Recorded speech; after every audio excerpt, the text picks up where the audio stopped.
Live from 3 different locations in everybody's home.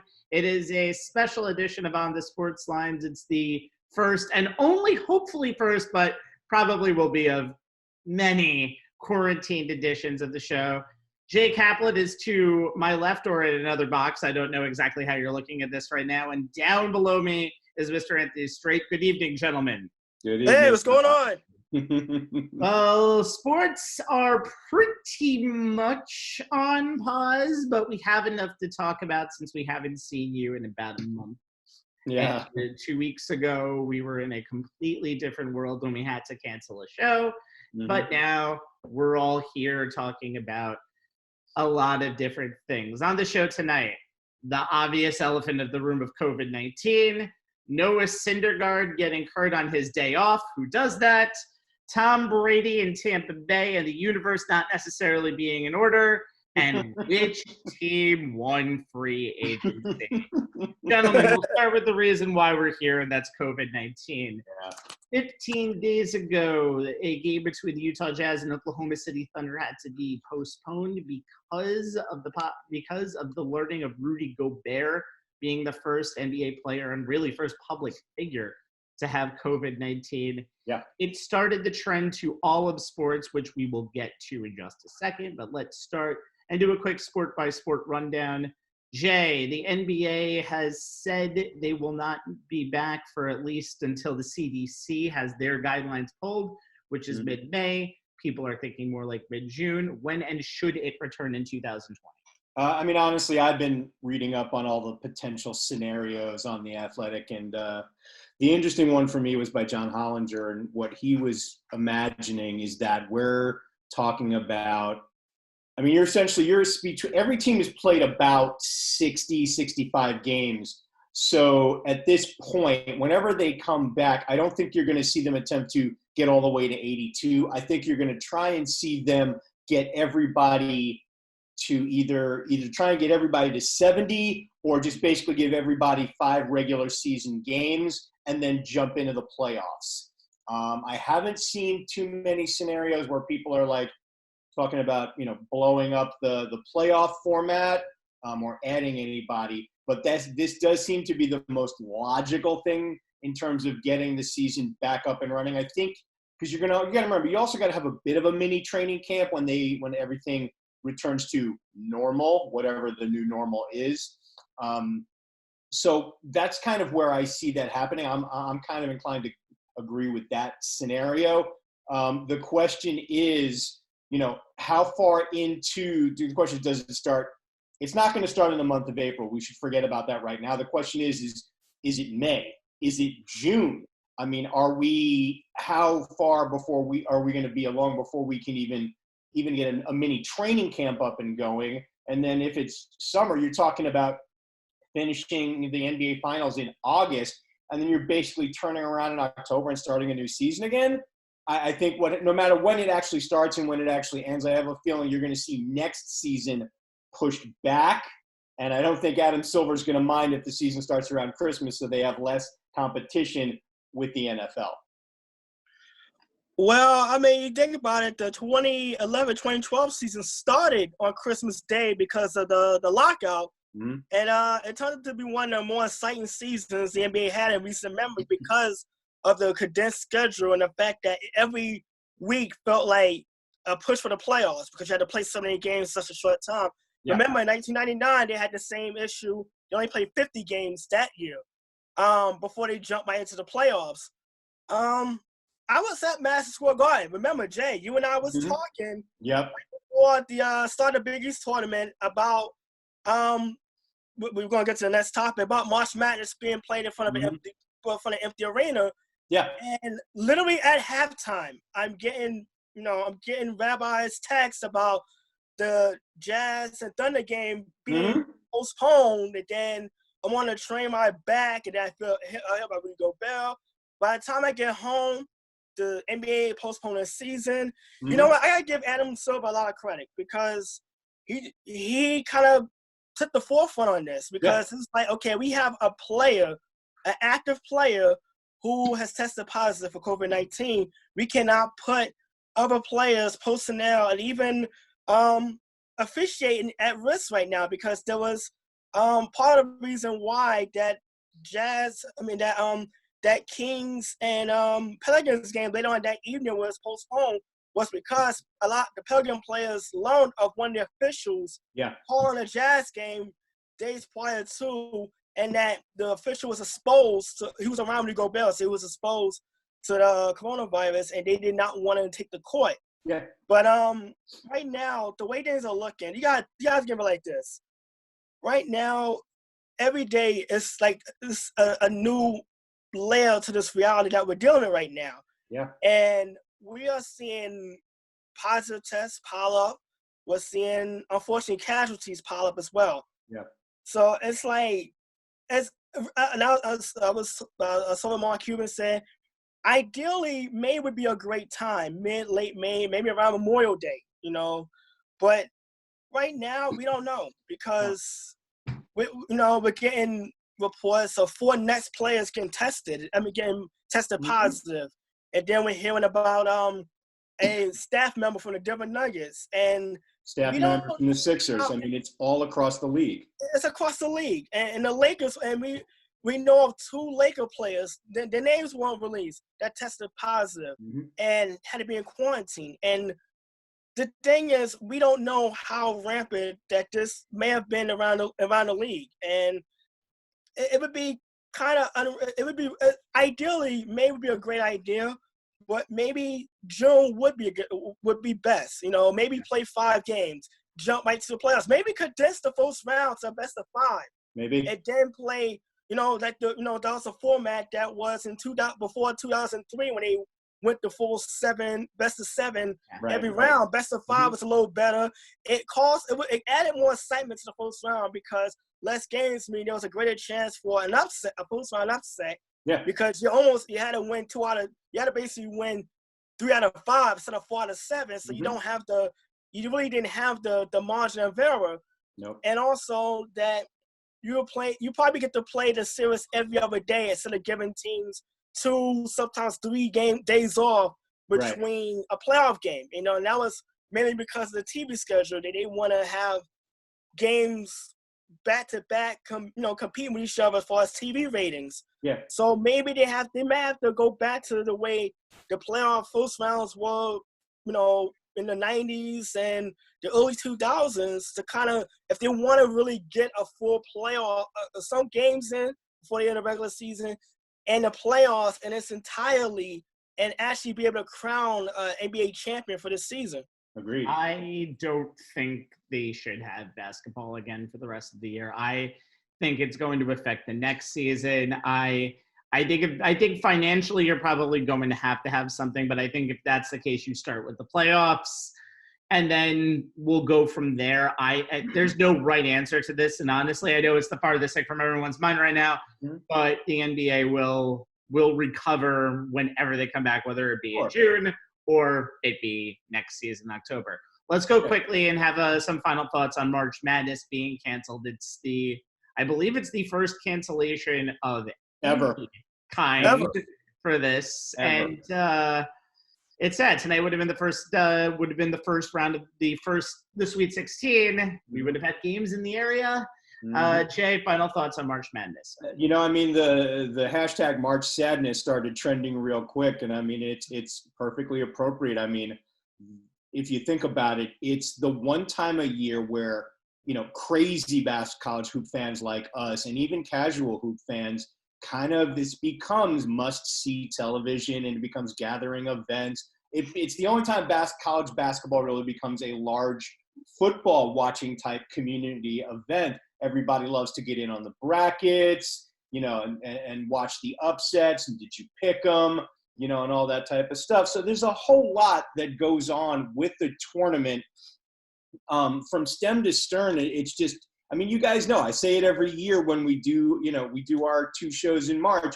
It's the most wonderful time of year for me normally, just not this year. And there were potentials for so many good stories. Start locally with Seton Hall. That would have been a great story to be able to follow. To potentially have those guys playing Sweet 16 round at Madison Square Garden, depending on how they were seeded in which region, I mean, that's the thing. March Madness is filled with so many awesome storylines coming in and so many more develop as the tournament goes on. To not have that, I mean, that, for me personally, that was the biggest gut punch of sports just, completely shutting down. For me, I feel bad for the most part, the seniors. Yeah. A lot of senior players. I mean, you go, and I'm not talking just the men and the women's combined. I mean, this, to think that their last year was ended so abruptly like this, but for something that obviously is beyond anyone's control, has us turning out. You feel sad for them. I hope the NCAA does allow them a waiver to come back for one more year if they want choose to do so. Mm-hmm. I feel bad for some of the schools like Dayton, who was having a dream season. And Obi Toppin. I mean, wow. There you go. Another great story.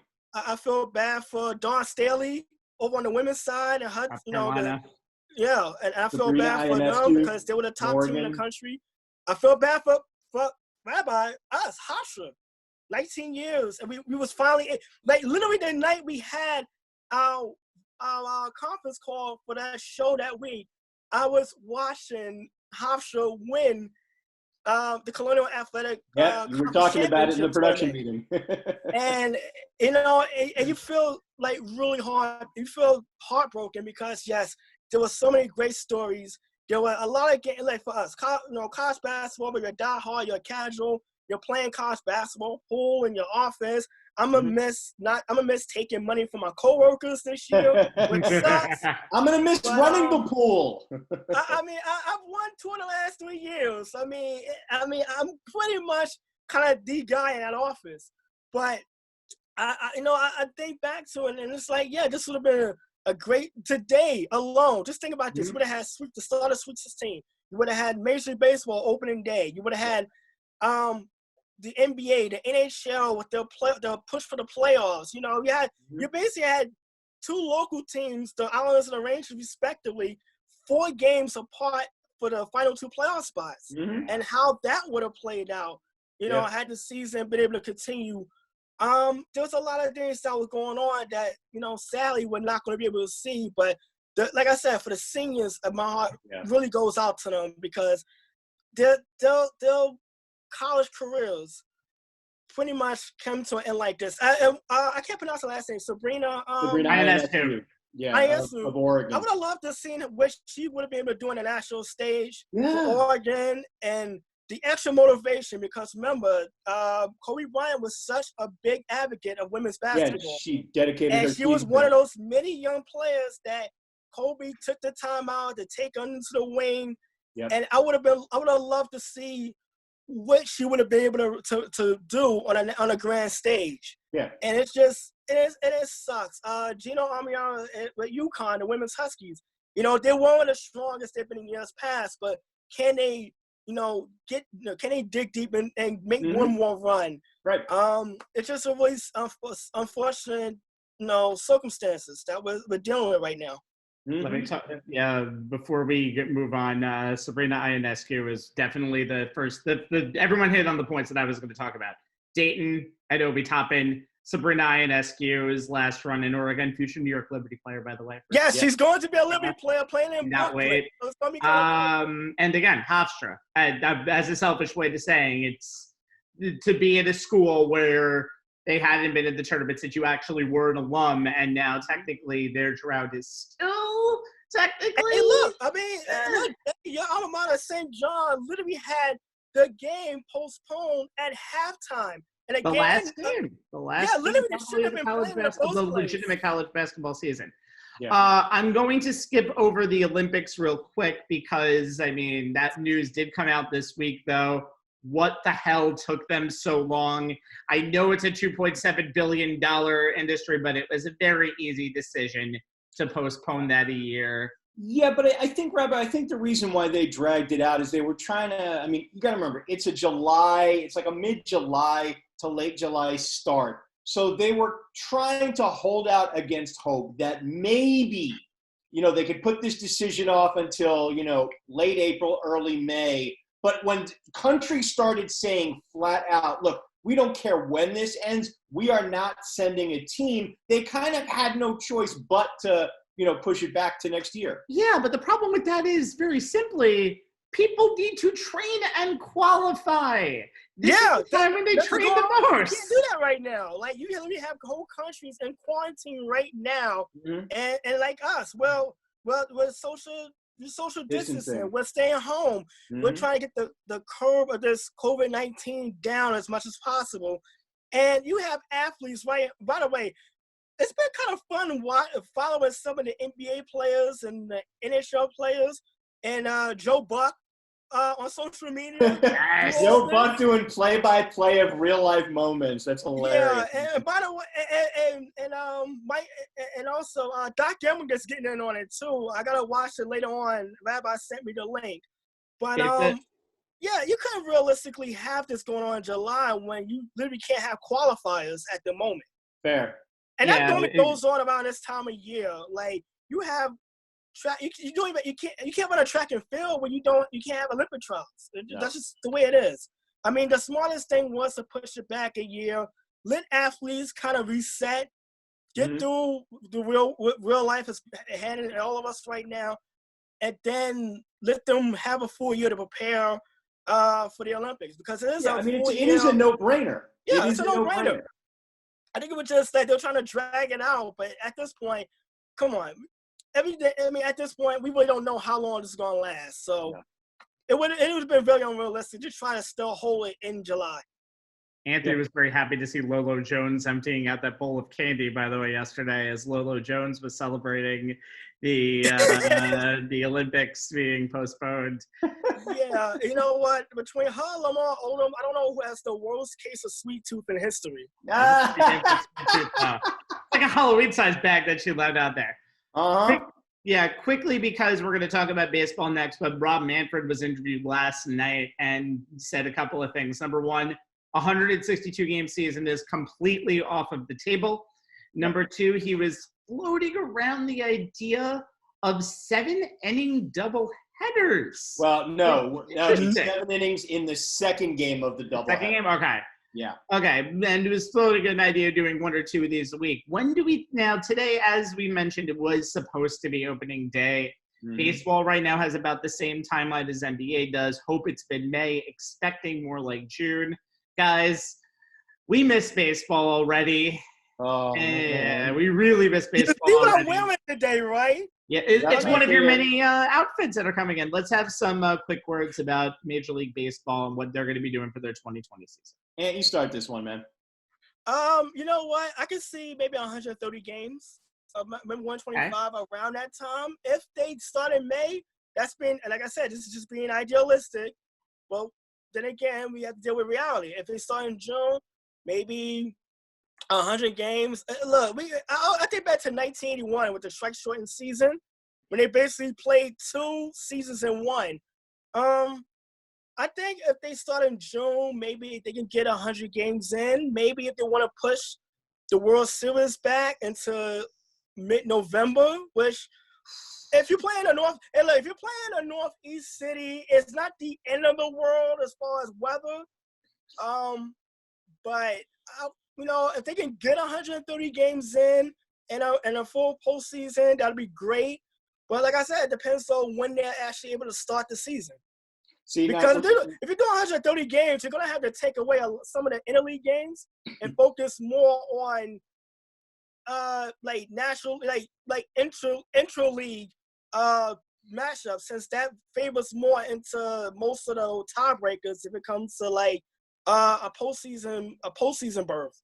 Well, what you got to remember is that since now it's 15-15, I don't think they're going to completely undo the schedule to eliminate any.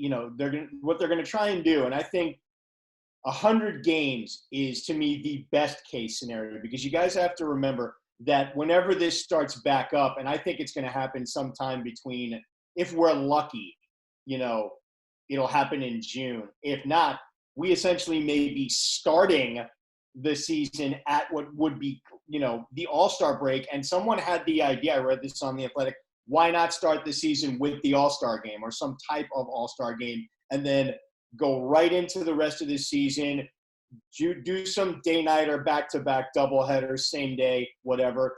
Try and get somewhere close to 100 games and then get into the playoffs. But you guys have to remember, spring training got cut short. You got, guys who are just starting to get their at-bats, get their innings, and now they're shut down and they got to ramp back up all over again. There's a reason spring training is as long as it is. They need that ramp-up time. So even if it's a shortened one, you still need that.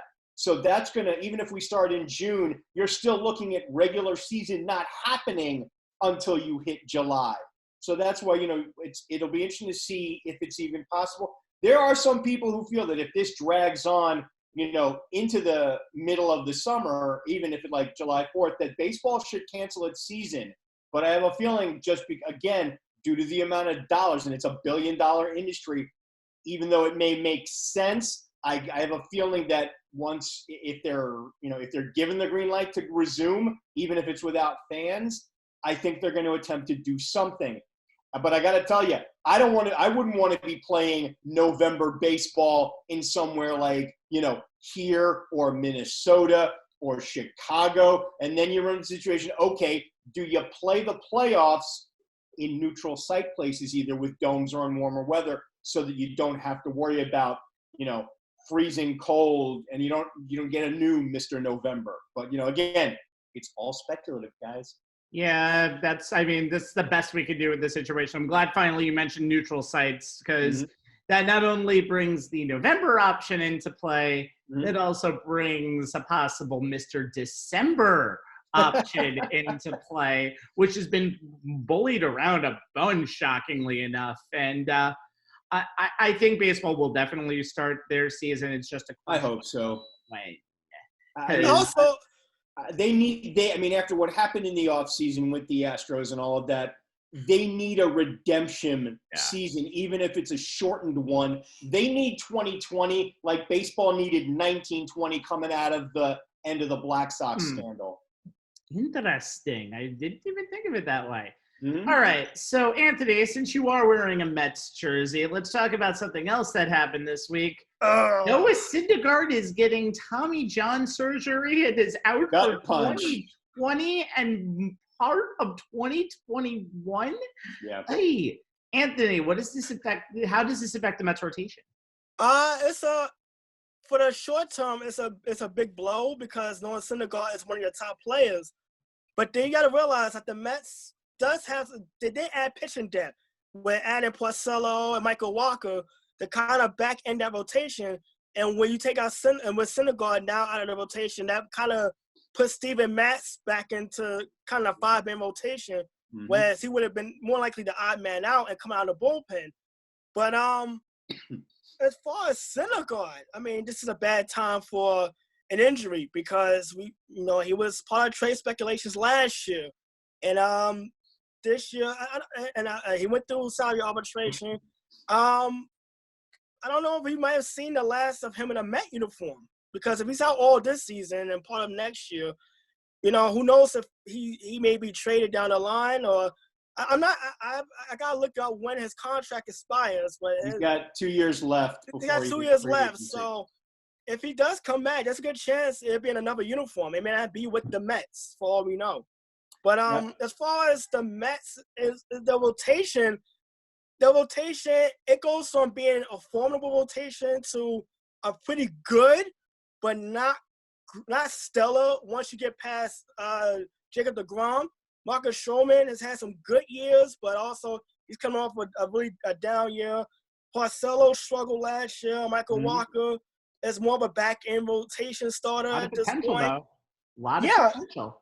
And Steven Matz, Steven Matz has been inconsistent. He's good on some days, on some nights. And I've been to a few of his starts last season. He loses the strike zone one too often, and your bullpen is getting to work early. So, like I said, the Mets rotation, they have the depth to kind of pick up the pieces, but it's still a huge blow because Syndergaard is definitely one of your top guys. He's one of the top pitchers in the league, and you're not going to find too many guys who can throw a 100-mile-per-hour fastball and a 95-power slider on top of that. But the hard throwing may be why he's having this Tommy John surgery in the first place. You look around the league, like Severino, some of these hard throw pitchers are having to have Tommy John surgery. You gotta wonder if they need to change their mechanics a little bit, maybe be more of a control pitcher. I remember John Smokes had that problem, when he was such a fastball pitcher and he had to learn to be more of a control pitcher, come out of the bullpen. It kind of salvaged his career. I think Tom Glavine, guys who get hit mid-90s, but then as they got older and they learned to pitch to contact. And I think that's something that I felt like that was something Syndergaard needs to learn how to do, because once you get into this thing about striking guys out nonstop, you throw harder. And I remember Greg Maddux saying when he was behind in counts, he learned how to he just learned to pitch smarter, learn to get his location more than throwing the ball harder. And he would pitch to his defense. I think that's something that Severino, Syndergaard, they're still young guys, but that's something they have to learn to do if they want to continue their careers, because Tommy John is not in 2020, but Tommy John for years was like almost a career killer. Yeah. And I'm going to segue into my points with reminding you guys of the wise words of Crash Davis. Stop trying to strike everybody out. Throw some ground balls. Strikeouts are fascist. I love that movie, by the way. Bulldog. I love that movie. Hell yeah.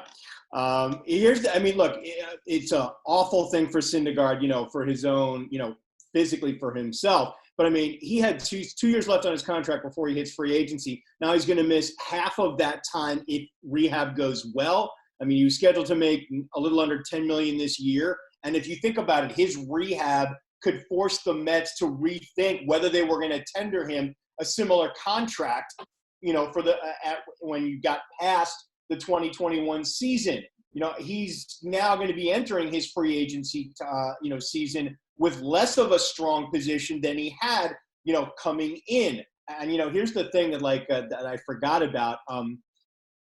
If you remember what was supposed to be the vaunted rotation that the Mets are going to have for 10 years of DeGrom, Matz, Harvey, and Wheeler, each one of them has gone under the knife at some point in their career. Harvey has not been the same. Wheeler, we'll see. Matz, has been inconsistent. DeGrom's the only one who so far, has risen above it and become one of the dominant players and pitchers in the league. It's a tough spot for the Mets to be in also as a team, because if we are going to have a season, it's going to be truncated. There's probably going to be doubleheaders. And what you need is depth in your starting rotation, not just 5 guys. You need 6 and maybe 7, because I got to tell you, I can't see people using openers in a truncated season. You don't want to waste that many pitchers. And remember, it's a 26-man roster, but you can't have more than 13 pitchers. So you got to take that into account. And the Mets, who had depth at the starter position, now they don't. Yeah, and one thing we were going to probably mention if we did an opening day show, which is not happening right now, is their bullpen is still a question mark. And it will always, even with Dylan Betances coming to New York, it's still a question mark. Yeah. You can never have too many pitchers, and the Mets had that luxury, and now it's kind of gone. Yeah. You know what? If I'm the Mets right now, I'll be calling to see if Bartolo Colon wants to come back. All right, guys, let's move on to – oh, wait, hold on. I know what I want to do. All right, guys, let's move on to Tom Brady as a Buccaneer. It sounds weird to say. It does sound weird.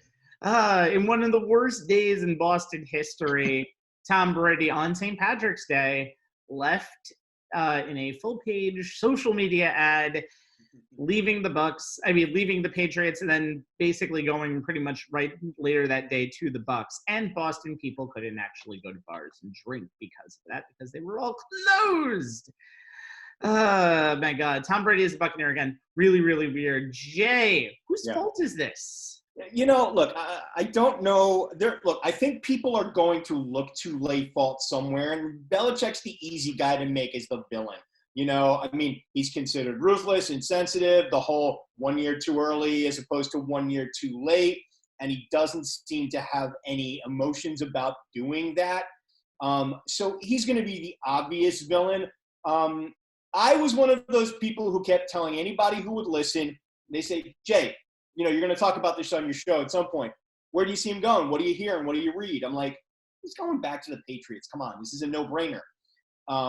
And I think part of my thought behind that was that whatever the cracks in Brady and Belichick's relationship, and there have been, and it's been kind of obvious, even if it's in a more of an under-the-radar read between the lines type of obvious, I thought at the end, when it came down to it, rubber meeting the road, Robert Kraft would step in and kind of get these two guys to like, okay, come on, give me 1 more or 2 more years. Let's try and do this. Tom, you said you wanted to play till you're 45. Let's do this and let's go out that way. And I was surprised. The big surprise for me was that Kraft did not do anything. He was hands off.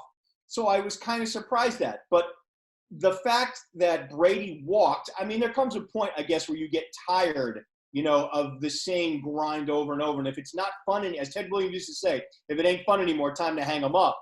And Brady just hung up his, Patriots jersey and moved on to a Bucks one. But again, that still sounds really weird.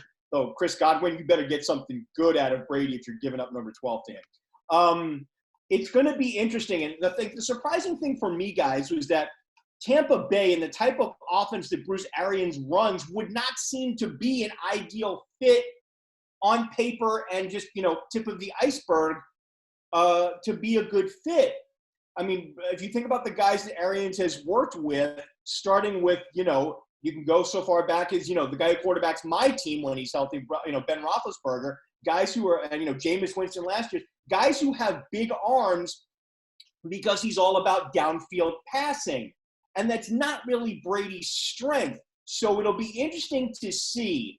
And look, if you're Bruce Arians and you're getting the GOAT, greatest of all time, you're not going to try and pound that round peg into a square hole. I have a feeling these guys will come to a meeting of the minds, find plays that, Brady may want to say, let's incorporate some of this stuff that I used when I was in New England, and let's see what in the Tampa Bay playbook works best for me. He's not going to force Brady to do everything that that his other quarterbacks have done who have stronger arms. But I think you're going to find a meeting in the middle and a meeting of the minds, and they will find a way to make it work. But it's going to be interesting to see how each one adapts to the other's style and, find that common ground to make it work. But I got to tell you, the one thing that Brady's got to love is the playmakers he's got on the outside. But I got to tell you this, that offensive line could use some tweaking. A lot. Yeah. Tweaking, by the way. You know what? I think back to the San Francisco 49ers. And remember with Joe Montana, and they had Steve Young. Mm-hmm. I don't think it's anybody's fault. I just think the Patriots felt as a franchise they were ready to move on, move forward. And you can't do that if you have this stalwart of a franchise quarterback insisting on continuing to play. And it may have been just simply a divorce that just had to happen. You ever had a relationship, so you fall in love sometimes, you just fall in love with the person you met. Yeah. And I feel like this is the case with Tom Brady and the New England Patriots. I mean, I remember watching that last game of the season when they played Miami and they blew the lead. You kind of saw some of the cracks there then. This team was not – I mean, this Patriots team wasn't invincible like in years past. They had barely beat the Buffalo Bills team, that week 16 matchup in a game Buffalo pretty much gave away. I mean, they weren't dominant, and that was a Patriots team last year that really lived and died by their defense. But once teams figured it out, like Tennessee did in the wild card game, Tom Brady didn't have the weapons. You think about what happened with the Antonio Brown situation and Josh Gordon. Once they were gone, I mean, he really didn't have anybody to throw the ball to the outside that he rely on. So I just feel like it was just one of those situations that it was time for him to move forward. Hey, look, I seen Joe Montana in the Kansas City Chiefs uniform, and I've seen Brett Favre in a Jet uniform. It's not. It's still. Brett Favre in a Vikings uniform. Yes, even worse. Right. I mean, for Green Bay fans, it is. Close to Cowboys, for Christ's sake. So crazy things have happened. Mm-hmm. But you look at that division that he's going into, that NFC South is not the strongest division outside the NFC East. And even Drew Brees seems to be on a decline. Come on. Tell me y'all are not looking forward to seeing Brady and Brees go head-to-head twice a year. That's going to be fun. Well, it's a Super Bowl matchup we never got. Now we get to see it twice during the regular season. Okay, so there is blame to this.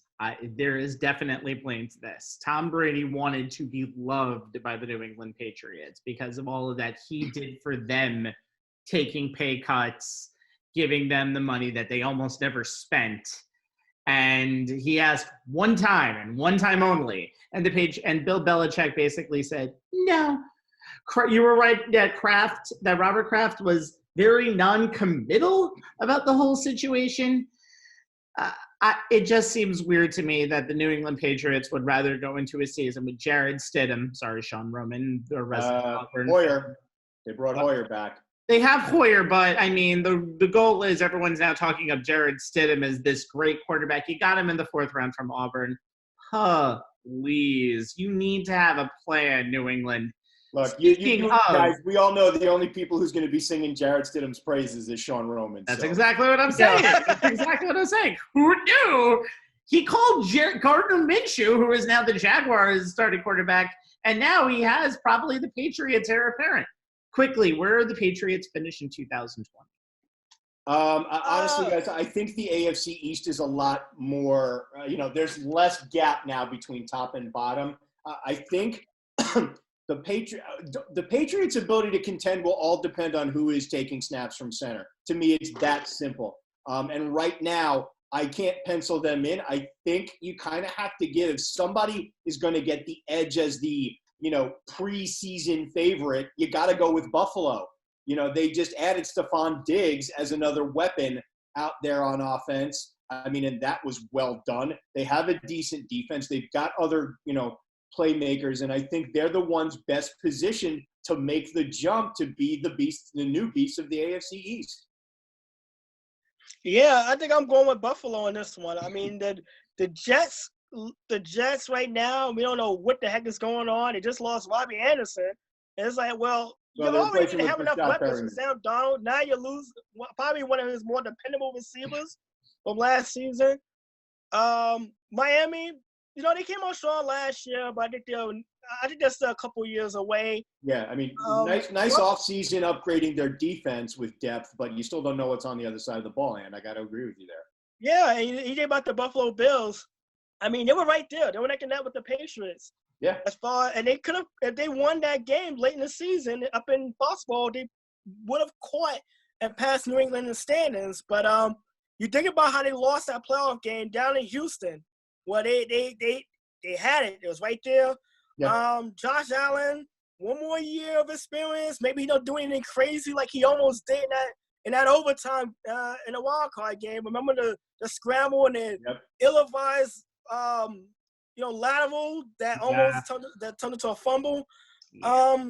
I see Buffalo right now as the early favorites. Maybe in 10-6, 11-5, win this division. I wouldn't be surprised if 9-7 gets it done. I'm surprised either. I though say watch out for Miami. They had a very strong end to their regular season last year. And if they get the quarterback and say maybe a healthy Tua Tagovailoa as their starter, I think they're neck and neck. And again, it will depend with who's under center with New England, but what the heck would happen if someone like Jared Stidham pulls a Matt Castle and ends up 11-5 with the Patriots? Bill Belichick would be laughing all the way to the bank. I got to tell you, though, I don't think the Patriots are done acquiring quarterbacks. I don't think so either. No. They shouldn't be. Yep. Hello, Jameis Winston. Anyway, now more importantly, where do the Bucs finish in the NFC right now? I still think it's the Saints division to lose. I mean, they added Emmanuel Sanders. I mean, that was an amazing offseason pickup. I won't equate it on the same level as the Dodgers getting Mookie Betts, but maybe it's a little bit below. Sanders was the weapon they had been missing on offense last year. He will take some of the pressure off Michael Thomas, and Lord knows that kid could use some pressure removed from him. Breeze is back. He shows no signs of slowing down. I still say it's their division to lose, but I got to tell you, you put Brady on that team, the sole fact that there should be that the turnovers committed by the quarterback position on the team should easily be cut in half, if not more, should give them more of a potential to be a threat in that division. You know what? I mean, I'm with you, Jay. I think it's still New Orleans' division to lose, pretty much. But you think about Tampa Bay, their defense was really good last year. We kind of forgot that because Jameis Winston turned the ball over so many times and put them in bad positions to where they were playing on short fields that it kind of lost in the shuffle. I mean, you're gonna get Ndamukong Suh back, so that's another pass rusher. You're getting it back cheap, which is even better. You think about it, Tom Brady doesn't turn the ball over, and that's one of the biggest bright spots to having Tom Brady as your quarterback instead of Jameis Winston. Tom Brady really does not turn the ball over as much. Yeah. So that alone should allow Tampa to maybe add a couple more wins to the win total from last year, and maybe be a wild card team. Remember, this upcoming season is going to be an extra wild card. That's right. So I can see Tampa being one of those wild card teams coming out of the NFC South. Mm-hmm. Don't sleep on Carolina. I love the Matt Rule hire, and I think Teddy Bridgewater is a very, very good quarterback who I think will fit in the system of Matt Rule. As for Atlanta, sleep on them all you can. I don't really care. Anyway, final topic. Let's talk about the free agency season, or what we've gotten through in the world of sports in the last week and a half. What is your move? Who has won this NFL free agency offseason? There seems to be a pretty obvious answer. Let's see if anybody can say it.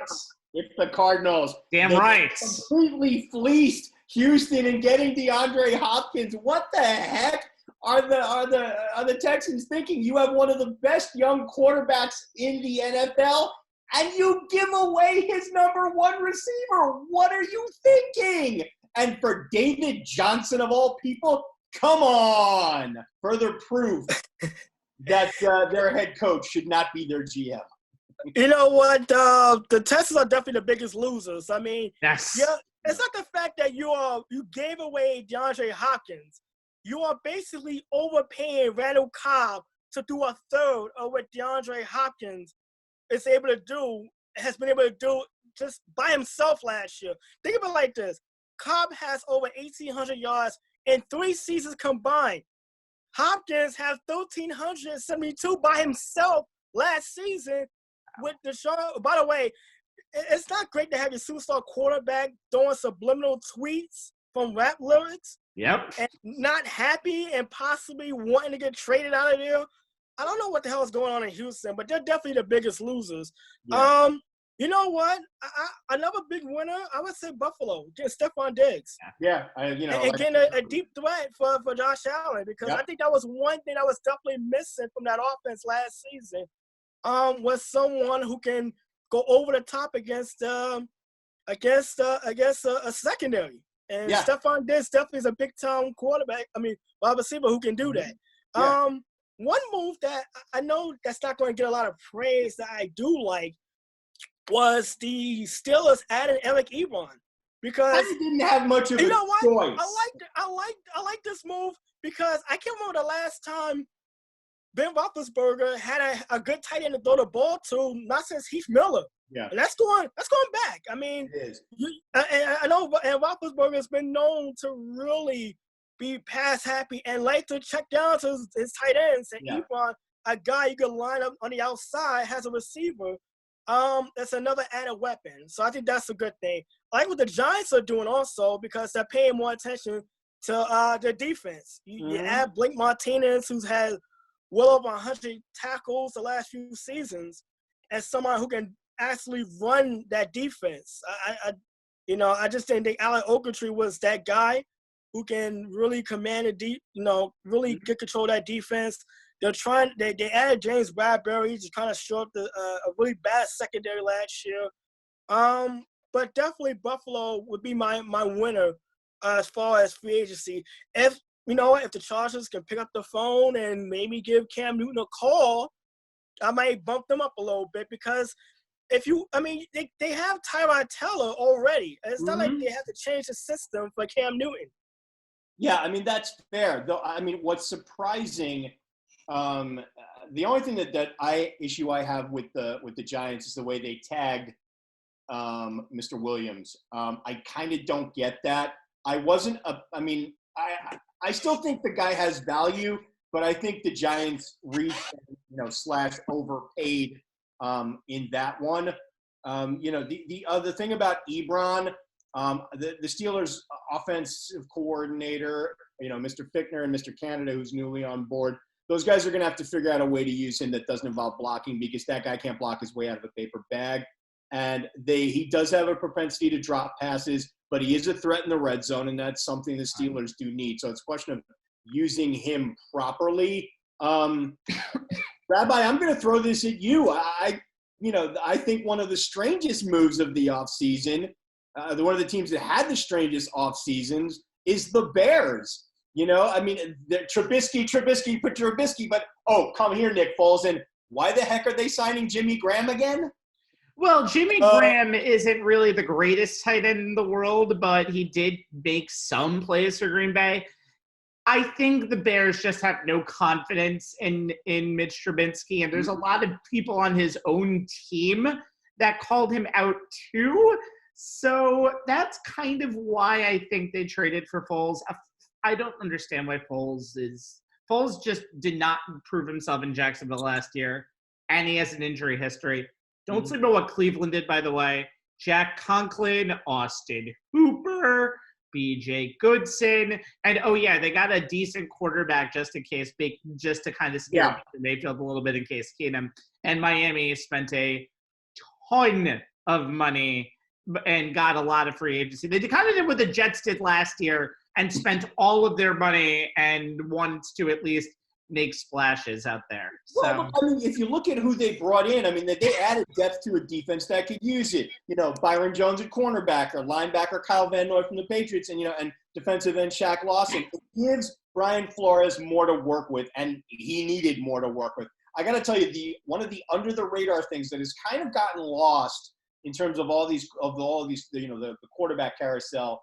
How about the Colts signing Phillip Rivers? 1 year, $25 million. It's a big move. And they're keeping Brissett. They want Brissett for the years after that. This is only a 1 year win now move in what is all of a sudden a very, very wide open AFC South, especially because the Texans and Jaguars have had this success before in the last 3 years, but the Titans and Colts are kind of right now the best teams in that. You know what? None of us has mentioned the Dallas Cowboys, which is funny because are they going to ever pay Dak at this point? They franchise tagged them, but they're overpaid. They overpaid for Clinton Dix. They signed Gerald McCoy, and I'm like, are you going to sign your star quarterback at this point? Because Amari Cooper just got a big contract. And you re-signed Blake Jarwin. You didn't care too much about Jason Witten, so much for that. You lost Travis Frederick because he retired literally yesterday. Do anybody know what Jerry Jones is doing right now? Social distancing. The Dallas Cowboys and the Lombardi Trophy, 24 years going strong. 25, actually. Now it's 25. Man, I gotta tell you, your social distancing meme with the Cowboys logo on the Lombardi Trophy, that was awesome, dude. Right. I loved it. All right, so that about does it for this quarantined edition of On the Sports Lines, guys. Hopefully we will have something assembling normal in the near future. We hope to be back with you soon.